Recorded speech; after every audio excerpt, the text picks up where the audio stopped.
अभी हमारे गृह मंत्री जी पर बहुत से लांछन उछाले गए और उनको कहा गया उनको बर्खास्त करिए। महोदय, अमित शाह जी वो गृह मंत्री हैं देश के पहले जिन्होंने सीमाओं पर जाकर जवानों से बात किया। महोदय, मैं पुलिस अधिकारी रहा हूं महोदय। We have led the force from front. As a home minister he has led the force from front. जाकर सीमाओं पर बात करते हैं बीएसएफ के जवानों से, सीआरपी आईटीबीपी के जवानों से, और उसी का परिणाम है स्वप्नी महोदय कि आज आतंकवाद खत्म हो चुका। उसी का परिणाम है नक्सलवाद खत्म हो गया। इनके कार्यकाल में महोदय क्या होता था, मध्य प्रदेश में इनकी पूरी लीडरशिप मार दी गई। माननीय मनमोहन सिंह जब प्रधानमंत्री थे उन्होंने कहा था ये लेफ्ट विंग टेररिज्म विकास के लिए, देश के लिए सबसे खतरनाक है। लेकिन महोदय एक वहाँ नेशनल एडवाइजरी काउंसिल होती थी, उन्होंने इस बात को नहीं माना। नक्सलियों पर कोई कार्रवाई नहीं हुई, हमारे हजारों जवान मारे गए। महोदय 2010 में छत्तीसगढ़ में हमारे सभी सदस्यों से आग्रह को विषय पर बोले सीआरपीएफ के। और ये मैं बधाई देना चाहता हूं अपने प्रधानमंत्री को, इनसे भी किया, मैं बधाई देना चाहता हूं अपने गृह मंत्री को जिन्होंने कहा था 31 मार्च 2026 को नक्सलिज्म खत्म कर देंगे। महोदय, इस देश का आबादी का जितना बांग्लादेश का एरिया उतना नक्सलियों के कब्जे में था। जी हाँ, और उसको किया गया जब इन्होंने अमित शाह जी पर आरोप लगाया। देखिए कुछ कहें तो सर उसका जवाब तो देना पड़ेगा। इसके अलावा अभी एक आ गया कि जो यहाँ प्रदर्शन हुआ उसमें लाठी चली, उसमें टीयर गैस गन चला। ये भी कहा गया साहब किसने आदेश दिया। लॉ एंड ऑर्डर के लिए हमारे कानून में, क्रिमिनल जस्टिस सिस्टम में बड़ा क्लियर कट प्राविधान है। जब कोई लॉ एंड ऑर्डर की स्थिति आती है महोदय, तो जहां पर मजिस्ट्रेट, जहां जिले में कमिश्नरेट सिस्टम नहीं है, वहां जो मजिस्ट्रेट होता है मौजूद, वो आकलन करता है पुलिस अधिकारी के साथ में, और तब निर्णय होता है पुलिस बल का प्रयोग किया जाए। महोदय, यहाँ कमिश्नरेट सिस्टम है, यहाँ भी वही सिस्टम है। यहाँ पर जो फोर्स यूज होता है, सबसे पहले हम लोग वार्न करते हैं, जो यहाँ पर वार्न किया गया लाउड हेलर से वार्न किया गया, और उसके बाद जब भीड़ तब भी नहीं हटती है तो हम वाटर कैनन से पानी फेंकते हैं, वो भीग जाए भाग जाए, जो यहाँ किया गया। और उसके नहीं करते तो टीयर गैस गन का फायर करते हैं, सेल का। This a non lethal weapon. और उसके बाद रबर बुलेट का प्रोविजन है। पैलेट गन के बारे में बहुत कहा गया, पैलेट गन। मैं पैलेट गन के बारे में कहता हूं नहीं चली। और पैलेट गन है क्या? पैलेट गन महोदय 12 बोर बंदूक होती है, और उसमें 6 नंबर का छर्रा हम लगाते हैं, और उसमें अगर फायर होता है तो स्किन डीप इंजरी आती है। मैं जब डीजीपी उत्तर प्रदेश था तो मैंने तब 1000 वो 12 बोर गन मैंने यूपी पुलिस के लिए खरीदा था। मकसद क्या है उसका? प्लीज, मकसद ये है श्रीमान, सीट पर बैठकर मकसद ये है, मिलेगा तब आप बोलेंगे ना। आपको महोदय मकसद ये है कि क्राउड पर अगर वो नॉन लीथल वेपन से नहीं हटती है तो उन पर राइफल से गोली न चलानी पड़े सभापति महोदय। इसीलिए नॉन लीथल वेपन का इस्तेमाल होता है। और महोदय कहा गया गोली चलाएगी, कांग्रेस से सबसे बड़ी लीडर ने महोदय गोली चलाई गई थी ही पार्लियामेंट के सामने 7 नवंबर 1966 को, जब यहाँ साधु थे, संत थे, गायें थी। क्या मांग था उनका? मांग था गो हत्या ना हो। और यहाँ पर सीधे 303 राइफलों से गोली चलाई गई थी। 8 संत की हत्या हुई थी, गायों की हत्या हुई थी। कांग्रेस की सरकार थी, इनके पार्टी की दूसरी प्रधानमंत्री थी। और उसके बाद यहाँ पर स्वामी करपात्री जी ने, महाराज ने साफ दिया था, उन्होंने कहा था मैं संतों का खून माफ करता हूं, लेकिन जो गौ माता की हत्या हुई है उसको मैं माफ नहीं करूंगा। तो ये महोदय गोली तो ये लोग चलाते थे। महोदय अभी कहा गया असम में किए, बंगाल में किए, और बड़ी हठधर्मिता बीजेपी की रही कि छात्रों से इन्होंने वार्तालाप नहीं किया। हमारे मंत्री जी बैठे हैं यहीं पर, माननीय जितेंद्र सिंह जी, माननीय नड्डा जी, जब हुआ तो उन्होंने वार्तालाप किया छात्रों से किया, असामाजिक तत्वों से नहीं किया, पूरा प्रयास किया। और महोदय हठधर्मिता थी कांग्रेस की। 1983 फरवरी इलेक्शन होना था आसाम का, उसमें ऑल असम स्टूडेंट संग्राम परिषद आसू और वहाँ के संगठन क्या डिमांड कर रहे थे कि चुनाव कराने के पहले जो बांग्लादेशी हैं घुसपैठिए हैं उनके वोटों लाखों लाख न डालेंगे, उनको हटा दो तब चुनाव कराओ। लेकिन हठधर्मिता ये हुई कि नहीं किया गया, अनशन जोर पकड़ा और फरवरी 83 में नेली नरसंहार हुआ था महोदय। नेली 3000 से ज्यादा लोग मारे गए थे सर। तो ये हत्याएं तो ये कराते थे। कश्मीर हम अभी भूले नहीं है महोदय।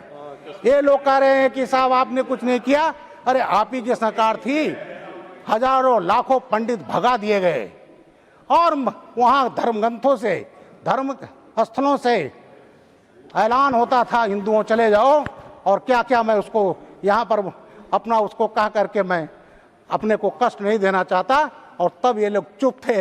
आज भी उन पंडितों के बारे में जब कोई होता है तो उसकी बात नहीं उठाते। अब सभापति महोदय आता हूँ मैं। अभी हमारा समाजवादी पार्टी है, समाजवादी पार्टी के एक बड़े नेता का मैं बयान पढ़ रहा था कि साहब नीयत साफ होनी चाहिए, पेपर परीक्षा पर साफ नीयत जरूरी है। महोदय हमारी नीयत तो बिल्कुल साफ है, और नीयत साफ ना होती तो 2024 में ये हम एक्ट नहीं लाते। और उत्तर प्रदेश में महोदय हमारी नीयत साफ थी। जब 1992 में माननीय कल्याण सिंह जी मुख्यमंत्री थे और माननीय राजनाथ सिंह जी शिक्षा मंत्री थे तो नकल विरोधी अध्यादेश लाए थे महोदय। यूपी बोर्ड दुनिया का सबसे बड़ा बोर्ड है, मैं भी उसी बोर्ड का रहा हूँ, उसी बोर्ड से पास किया हूँ। और जब ये हुई ईमानदारी से परीक्षाएं होने लगी, क्योंकि जब एक सरकार 1989 में आई थी तो नकल का बोलबाला था, इसलिए ज़रूरत पड़ी, तो हमारी नीयत साफ थी। लेकिन जब 1993 का चुनाव हुआ तो समाजवादी पार्टी के बड़े नेता ने खुलेआम कहा था हमारी सरकार आएगी, कोई लड़का फेल नहीं होगा। महोदय परीक्षा में परीक्षा देते हैं तो फेल भी होते हैं, पास भी होते हैं। महोदय मैंने सन 70 में हाई स्कूल का इम्तहान दिया है और मेरी 77% पर यूपी में 43rd रैंक थी। मैंने 72 में इंटरमीडिएट दिया है तो मेरी 79% पर 10th रैंक थी। महोदय उस समय अगर इंटरमीडिएट का रिजल्ट 30-35% आ जाए, बहुत अच्छा रिजल्ट आया है। हाई स्कूल का 40% टच हुआ, बहुत अच्छा आया। तो उस समय कहा गया कोई फेल नहीं होगा, और धुआंधार नकल हुई। बच्चे जाते थे किताबें लहराते हुए, एक पार्टी का जिंदाबाद बोलते हुए, और महोदय वहीं से शिक्षा माफिया की, नकल माफिया की शुरुआत हुई। और मुझे कष्ट के साथ कहना पड़ता है कि उत्तर प्रदेश नकल माफिया की राजधानी बन गई। दूसरे स्टेट के बच्चे आते थे, एग्जाम देने आते थे। तो महोदय ये हाल हमारे उत्तर प्रदेश का रहा। अब आता हूँ महोदय, इतना चूँकि समय भी मैं देख रहा हूँ, उसके बाद उसका परिणाम ये हुआ, एक सरकार आई 2003 से 2007, और उसमें पुलिस जवानों की भर्तियां हुई, और जब भर्तियां उसमें 14 IPS अफसर थे, उन्हीं को बार बार लगाया जाता था। और जब सरकार बदली 2007 में तो उसकी जांच हुई। जब जांच हुई तो उसमें देखा गया कि रिटर्न में लड़का कॉपी के अंदर 2 नंबर पाया है, कवर पेज पर 20 नंबर, और जो एग्जामिनर थे पता चला उसके अंदर अपने हाथ से लिख दिए। और जब जांच हुई 14 IPS अफसर सस्पेंड होते महोदय, और उस जांच में निकाले गए। उसके बाद हाईकोर्ट गए, हाईकोर्ट ने कहा कि जो लोग क्लीन हैं उनको पास कर दीजिए, और जो लोग गड़बड़ किए, जिनकी कापियां हाथों से लिखी गई हैं, उसको जो है छोड़ दीजिए। तो महोदय यूपी में हुआ। अब उसके बाद क्या था महोदय, हम ही DGP थे, तो हम लोगों ने बनाया भर्ती परीक्षा और प्रोन्नति बोर्ड। उस समय कोई मुझसे कहता था, मैंने कहा मुख्यमंत्री जी आज चाहें कि एक सिपाही भर्ती करवा लें तो नहीं करा सकती, और वो परीक्षा फुल प्रूफ थी। उसके बाद सर 2012 में सरकार आती है, फिर समाजवादी पार्टी की, तो ये कहा गया उसमें कि हम देखेंगे कि ये लोग, इनको कोई दिक्कत ना हो सिपाही भर्ती में। तो महोदय ना रहेगी बांस ना बजेगी बांसुरी। परीक्षा जो होता था रिटर्न एग्जाम, जिसमें मिनिमम क्वालिफिकेशन इंटरमीडिएट है, रिटर्न खत्म।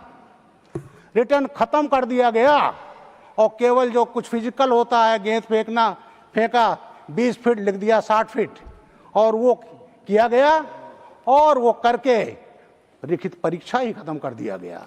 और जो नकल करके बच्चे लाए थे 80%, 90% हाई स्कूल इंटरमीडिएट उस पर, और उस पर महोदय सिपाहियों की भर्ती हुई, भ्रष्टाचार हुआ। तो महोदय ये चीजें इतना ही नहीं छोड़ा गया। पीसीएस हमारे यहाँ उत्तर प्रदेश पीसीएस, उसमें भी घपला किया गया। एक ऐसे व्यक्ति को चेयरमैन बनाया गया जिसका आपराधिक इतिहास था, उसकी क्षमता नहीं थी। 2013 से ही बच्चे उसके खिलाफ एजिटेशन कर रहे थे और महोदय हाई कोर्ट का उसमें आना पड़ा और उस चेयरमैन की, अनिल यादव जी की जो वो थी, उनको निकाल दिया गया। महोदय पीसीएस में गड़बड़ी हुई, तमाम ऐसी जगहों पर सेंटर बनाए गए जो एसडीएम डीएसपी भर्ती करती है रूरल एरिया में जहां नकल हो सके। एक जगह है करहल सर, मैं एसएसपी टावा भी रहा हूं, मैनपुरी उसके बॉर्डर पर है, इंटीरियर में सेंटर बनाए गए कि नकल कर सकें। और उसके बाद सर इंटरव्यू होता है, इंटरव्यू 200 नंबर को होता था पीसीएस में। उसमें जो शेड्यूल कास्ट के लोग थे उनको 80-90 नंबर मैक्सिमम, ओबीसी के 100 नंबर 105 नंबर, और एक जाति विशेष के लोगों को 130 से 140 नंबर दिए गए महोदय। और उसमें भी गड़बड़ियां हुई, उसमें जांच हुआ, सीबीआई ने जांच किया। लेकिन महोदय वो जब चेयरमैन हटाए गए तो उसके पहले उन्होंने खेल खेल दिया।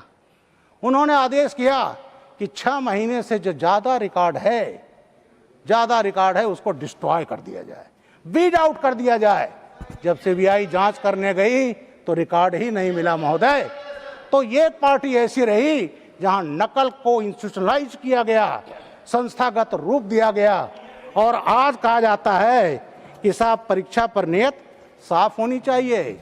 नियत तो हमारी साफ है महोदय। अब बात अभी मैं सुन रहा था SC/ST का, महोदय मैं भी अनुसूचित जाति का हूँ। अनुसूचित जाति के साथ साथ मैंने देखा कि अनुसूचित जाति के लोगों के साथ जाति हुई है। उत्तर प्रदेश में एक संस्था चल रही है परिवार डेवलपमेंट अथॉरिटी, उसमें दलितों को भी परिवार डेवलपमेंट अथॉरिटी, उसमें दलितों को भी भ्रमित किया जा रहा है महोदय। वो पार्टी जिसने बाबा साहब के नाम पर बना था कन्नौज मेडिकल कॉलेज, बाबा साहब का नाम हटा दिया। इतनी नफ्तर बाबा साहब थे। जब योगी आदित्यनाथ जी आए हैं तब जाकर उसका नाम हुआ भीमराव अंबेडकर यूनिवर्सिटी। लखनऊ में जनेश्वर मिश्रा पार्क है महोदय, 376 एकड़ का पार्क है महोदय, उसका नाम था भीमराव अंबेडकर ग्रीन गार्डन। जैसे ही 2012 में पार्टी पावर में आती है, बाबा साहब की नाम पट्टिका नोच कर फेंक दी गई महोदय, और हो गया जनेश्वर मिश्रा पार्क महोदय। इतना नहीं, अभी गुरु पूर्णिमा थी, मैं संत श्रीमद रविदास जी को कोटि कोटि नमन करता हूँ। वो हमारे प्रधानमंत्री जी के कॉन्स्टिट्यूएंसी वाराणसी के, काशी के, सीर गोवर्धनपुर के जो उनका जन्म स्थान है। हमारे प्रधानमंत्री जी वहाँ गए, कई बार गए, हमारे योगी आदित्यनाथ जी गए और वहाँ गए। पहले और पार्टियों के लोग नहीं जाते थे।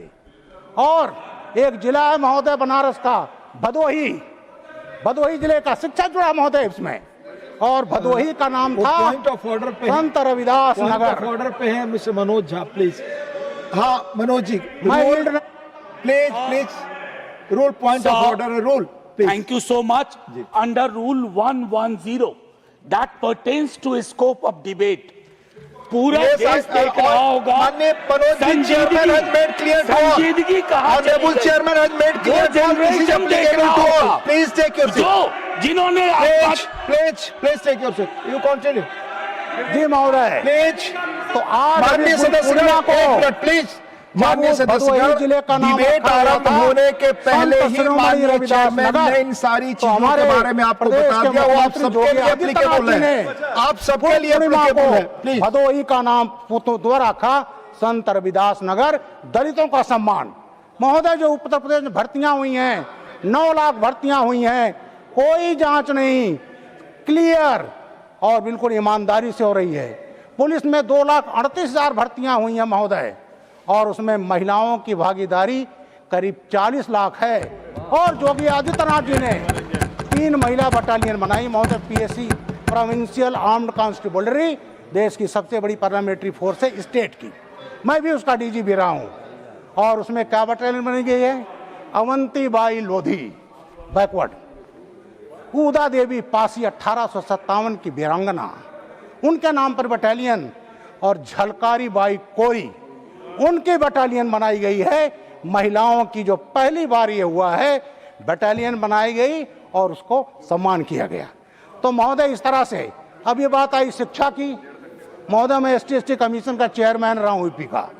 अलीगढ़ मुस्लिम यूनिवर्सिटी और बनारस यूनिवर्सिटी का एक सेम है, 1916 का BHU और 1920 का अलीगढ़।